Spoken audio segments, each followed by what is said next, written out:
Hello guys, welcome to my channel Tech Wisdom, and today in this simple tutorial video I'm going to show you how you can turn off the sensitive content mode option on your Twitter account.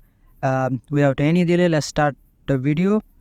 So first of all, go to your Twitter application. Now select your profile icon on top left, select this one and select the setting and support option here. And now the setting and privacy option will pop up. Just click that option.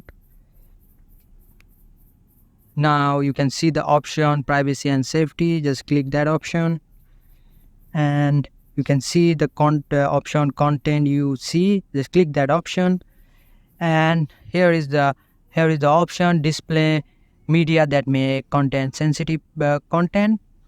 So this is the option, so you have to turn it on to see the sensitive or the violent or any adult content that you want to see.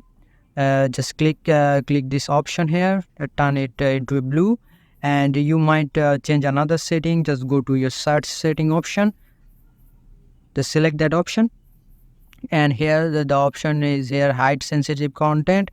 All you have to do is turn off this option, and now you can consume any kind of content on Twitter, like the sensitive content too. So this is the video. I hope this helps, and if this helps you by any means, consider subscribing to my channel. I hope to see you again in my next video.